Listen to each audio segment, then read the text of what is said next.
Les frères et sœurs du droit humain dans la cité. L'Europe s'adaptera-t-elle à une nouvelle scène internationale? Parce que nous poursuivons un idéal de fraternité, de paix et de progrès de l'humanité, l'Europe constitue un levier puissant autour de ces valeurs. C'est pourquoi la Fédération française du droit humain a mis en place une commission Europe. Elle organise régulièrement des événements et prend la parole publiquement par des communiqués.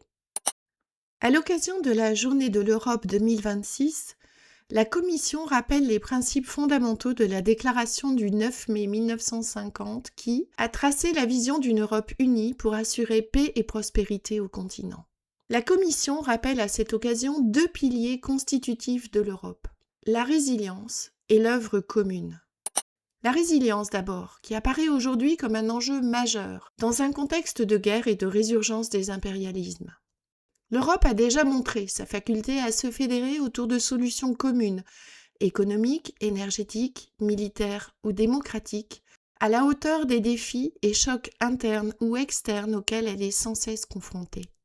Mais la Commission Europe pointe le fait que malgré des institutions stables et son marché unique, l'Union européenne pâtit encore des lenteurs d'application de ses décisions, d'une absence de vision commune sur des sujets essentiels, en raison de divergences d'intérêts entre États qui freinent les réponses collectives. Il faut donc davantage faire œuvre commune. L'Union européenne sera-t-elle œuvrée pour adapter son fonctionnement aux nouveaux enjeux internationaux?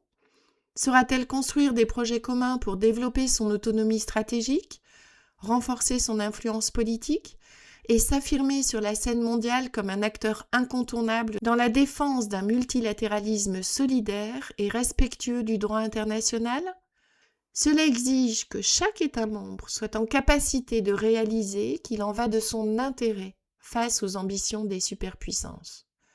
Parce que les frères et sœurs du droit humain sont engagés dans la construction d'un édifice commun au-delà des intérêts particuliers, qu'ils travaillent à faire de la diversité une force, en s'appuyant sur un socle de valeurs humanistes et de progrès, la Commission Europe forme un vœu que ces valeurs prennent corps, conformément à l'esprit initial et aux principes fondateurs, pour une Europe en paix, unie et fraternelle.